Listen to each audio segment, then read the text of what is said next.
Président,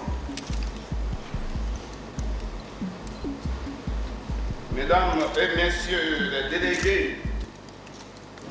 des institutions et organisations politiques,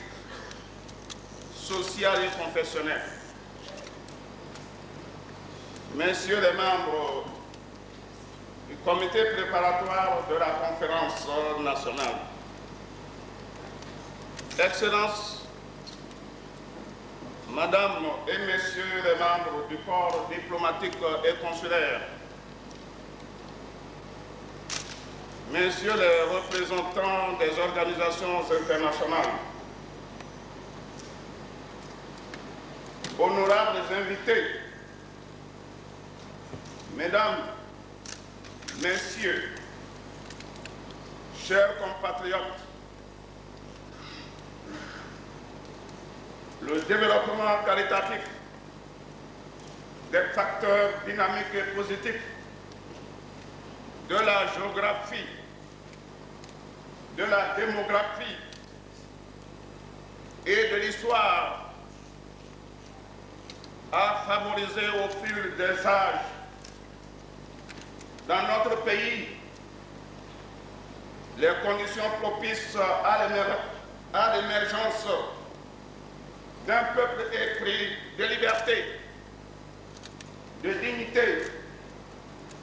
de justice, de paix et de progrès social. Un peuple fier dont l'extraordinaire vitalité et la détermination inflexible de prendre en main et d'assumer la plénitude de son destin n'ont pu être entendus par les multiples et rudes épreuves découlant des effets pervers conjugués du sous-développement et de la crise économique sans précédent qui sévit partout dans le monde. C'est pourquoi, le lundi 31 juillet 1989, lors de l'installation officielle de la 3e législature de l'Assemblée nationale révolutionnaire dans cette même salle, nous avions souligné, face à la conjoncture économique difficile qui prévaut dans notre pays, la nécessité impérieuse pour toutes les Béninoises et pour tous les Béninois de faire table rase du passé, de resserrer leurs rangs et d'entreprendre toutes les actions susceptibles d'élargir et de dynamiser la vie démocratique à travers la mobilisation générale et permanente de toutes les forces vives de la nation pour mener à bien notre programme d'ajustement structurel. Dans ce cadre, et dans le souci d'instaurer un climat de décrispation, d'apaisement et de concorde, nous avons initié la décision loi numéro 89-010 du 30 août 1989 portant amnistie générale. Ainsi, dans le contexte de cette dernière décennie du XXe siècle, où l'humanité tout entière vit de profondes mutations dans tous les domaines, le peuple béninois peut se féliciter, et à juste titre, de ne pas être en reste au regard du processus irréversible du renouveau démocratique annoncé dans notre message à la nation le mercredi 29 novembre 1989 et qui connaît aujourd'hui son point culminant avec la tenue effective de la présente conférence nationale qui regroupe les représentants de toutes les forces vives du pays dans leurs diverses sensibilités politiques. Mais avant d'aborder notre propos, nous voudrions adresser nos salutations fraternelles et patriotiques, ainsi que nos sincères souhaits de bienvenue à tous les délégués ici présents, représentants des formations politiques, des institutions et des corps constitués de l'État, des catégories socio-professionnelles et confessionnelles, des associations de développement, des opérateurs économiques et des communautés béninoises de l'étranger. C'est également le lieu et le moment pour nous d'exprimer nos vives et chaleureuses félicitations à tous ceux qui ont su œuvrer aussi bien sous les feux des projecteurs de l'actualité que dans l'anonymat de l'action individuelle et collective pour faire en sorte que le grand rassemblement national tant attendu devienne réalité ce jour, lundi 19 février 1990. Messieurs les présidents, mesdames et messieurs les délégués, chers compatriotes, qu'ils vous souviennent que dans notre message à la nation, le mercredi 29 novembre 1989, nous avions exprimé notre intime conviction qu'une ère nouvelle s'ouvre pour notre pays, à savoir celle de l'indispensable adéquation à établir entre nos nouvelles réalités nationales et nos institutions démocratiques actuelles, au sein desquelles doit s'exprimer librement le pouvoir du peuple souverain à travers ses composantes authentiques, quelle que soit leur sensibilité politique, pourvu qu'elle soit socialement représentative. Cette ère nouvelle, disions-nous, est celle d'une impulsion décisive à la mobilisation de toutes les forces vives de la nation qui, animées d'un regain d'enthousiasme et de saine émulation, pourront se lancer dans un puissant élan patriotique à la conquête et à la réalisation de tous les objectifs de notre programme d'ajustement structurel. Malgré ces déclarations qui ne cachent aucune arrière-pensée, il s'est trouvé ici et ailleurs bon nombre de nos compatriotes et d'observateurs étrangers pour se livrer à des spéculations tendancieuses sur notre volonté politique et notre réelle détermination d'avancer dans la voie du renouveau démocratique. En décidant d'assumer en toute responsabilité et en toute connaissance de cause la tâche de convoquer une conférence nationale des forces vives de la nation, quelle que soit leur sensibilité politique, conformément aux recommandations expresses de la session conjointe spéciale du comité central du Parti de la Révolution populaire du Bénin, du comité permanent de l'Assemblée nationale révolutionnaire et du Conseil exécutif national révolutionnaire, tenu du 6 au 7 décembre 1989, nous savions parfaitement à l'avance les conséquences et les implications d'une telle décision historique sur tous les plans. Cela se comprend aisément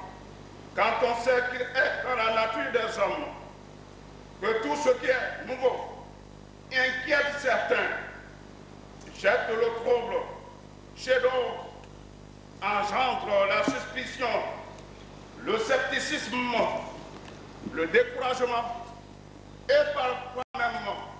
le défaitisme ou la trahison. Mais face à l'importance de l'enjeu national, l'heure n'était plus pour nous aux tergiversations. C'est pourquoi, malgré les procès d'intention des uns et les réticences des autres, les actions concrètes et hardies ont été méthodiquement engagées et poursuivies avec esprit de fuite sans faille. Il est donc heureux de constater aujourd'hui que nos efforts conjugués n'ont pas été vains, que notre appel a été entendu et largement entendu, et que les conditions favorables sont maintenant remplies pour la mise en œuvre de réformes radicales conformes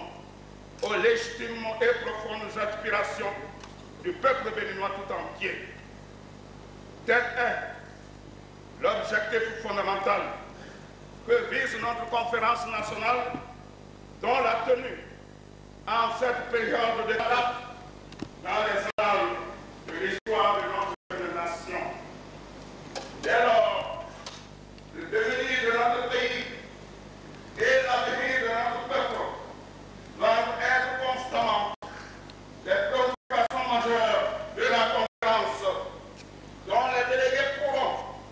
trouver la source de leur inspiration féconde dans le riche et impérissable précepte de l'un de nos glorieux ancêtres, le roi Guézo, qui nous enseigne. Et nous citons: si tous les fils du pays bénin couchés par leurs doigts, des trous de la jarre percés, la patrie serait sauvée. Aussi, au moment où s'ouvre le grand débat national, nous revient-il le privilège de mettre un accent particulier sur les considérations qui, à notre avis, pourraient être au centre des réflexions individuelles et collectives de tous les participants à la conférence nationale. Pour nous, dans leur conception comme dans leurs objectifs, les travaux de la présente conférence nationale devraient satisfaire aux exigences impérieuses d'un consensus véritablement constructif, ce qui suppose le respect scrupuleux des opinions de chacun et la tolérance des uns envers les autres, dans un esprit de sérénité, de concorde et de sauvegarde de l'unité nationale et de la paix sociale. Pour y parvenir, chaque délégué doit faire preuve d'un sens élevé de responsabilité, en s'efforçant constamment d'éviter toute passion dans les propos et en renonçant résolument à tout complexe de supériorité ou d'infériorité. C'est dire en d'autres termes que la conférence nationale ne doit en aucun cas être érigée par personne en un tribunal quelconque animé de joutes oratoires, d'invectives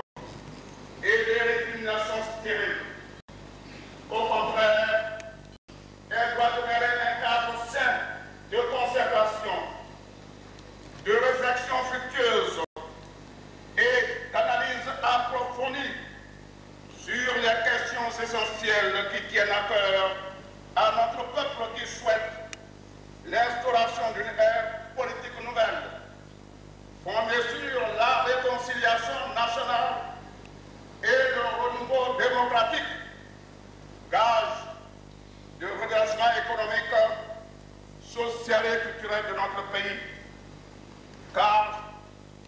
pour nous, la réconciliation nationale signifie la reconnaissance réciproque du droit de toutes les sensibilités politiques à s'exprimer librement, à condition que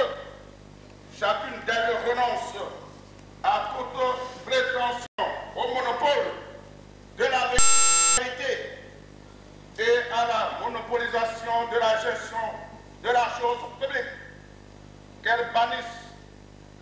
de leur discours l'intransigeance, l'anathème et l'ostracisme, et qu'elles admettent que le débat sur les affaires de la nation est l'affaire de chacun et de tous. En tout état de cause, les laborieuses masses populaires de nos villes et de nos campagnes connaissent aujourd'hui le prix inestimable de la stabilité politique, de la paix sociale et de l'unité nationale pour avoir définitivement tourné le dos à l'aventurisme périlleux du régionalisme et du tribalisme. C'est pourquoi les conclusions des travaux de la conférence nationale doivent épargner au peuple béninois toute situation susceptible de provoquer des désordres, des violences et des affrontements inutiles. Nous sommes tous pleinement conscients des distorsions multiples et multiformes qui existent entre nos circonscriptions administratives. Mais les problèmes et les frustrations qui en résultent ne pourront trouver leur juste solution que dans le cadre d'une politique nationale cohérente de développement économique, social et culturel qui tiendra compte de l'équilibre interrégional. La diversité de nos futurs, loin de constituer une source de tension ou de division, doit au contraire être considérée comme un facteur d'enrichissement mutuel, pouvant concourir au rapprochement et à l'intégration des membres de la communauté nationale, de manière que chaque Béninoise et chaque Béninois se sentent partout chez lui, sur toute l'étendue du territoire national, du nord au sud, de promouvoir dans notre pays est une nécessité incontournable de notre époque, mise en évidence par notre propre expérience nationale, et que le peuple béninois, désormais mûr politiquement, est capable d'assumer avec efficacité et succès dans l'ordre et la discipline librement consentie.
du forum d'idées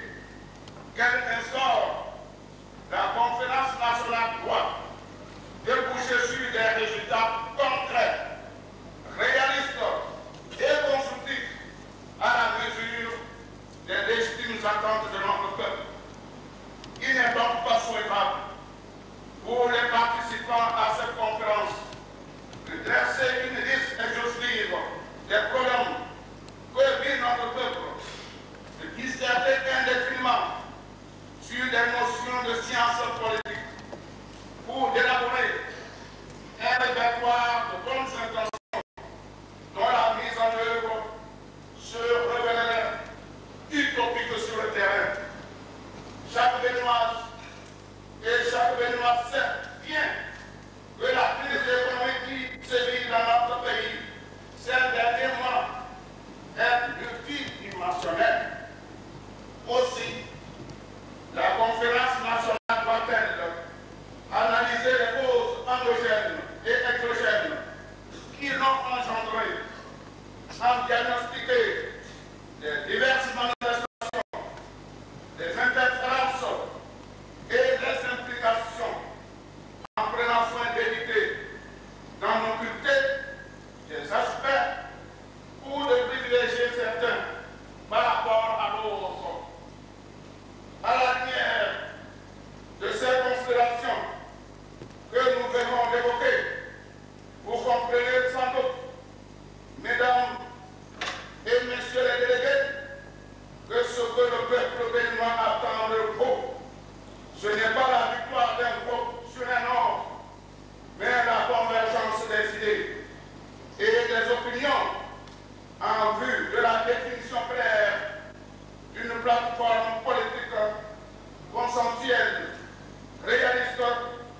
cohérente et viable. En un mot, il s'agira d'élaborer et d'adopter une charte d'union nationale pour le renouveau démocratique et le développement économique, social et culturel de notre pays, le Bénin. La charte d'union nationale sera l'expression concentrée, vivante et tangible de la maturité politique de notre peuple, qui aura ainsi montré à la face du monde et devant l'histoire la force de son génie créateur et sa capacité à trouver dans les ressources inépuisables de son esprit les réponses aux défis que lui lance la conjoncture économique difficile actuelle, et à faire face avec patriotisme, efficacité et succès aux exigences qui découlent de la libéralisation de notre économie nationale. La charte d'union nationale sera aussi la matérialisation du pacte sacré conclu entre toutes les Béninoises et tous les Béninois, à quelques sensibilités politiques qui appartiennent autour du seul et unique enjeu que constitue le salut national. La charte d'union nationale sera enfin le symbole d'un nouveau contrat politique de toutes les composantes de la communauté, fermement résolue à promouvoir dans notre pays une véritable démocratie, l'application rigoureuse des principes intangibles du fonctionnement d'un État de droit, fondé sur le respect scrupuleux des droits de l'homme et des libertés publiques, tout en préservant bien sûr la stabilité politique, l'unité nationale et la paix sociale. Ainsi, cette charte servira de document de base pour l'élaboration d'une nouvelle constitution à soumettre à l'approbation du peuple béninois tout entier. Messieurs les présidents, mesdames et messieurs les délégués, nous avons foi en l'avenir de notre pays. Nous avons confiance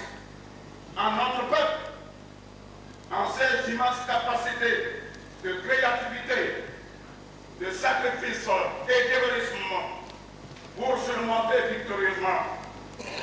toutes les difficultés conjoncturelles actuelles. De toute évidence, à l'aube du XXIe siècle, l'histoire nous enseigne la norme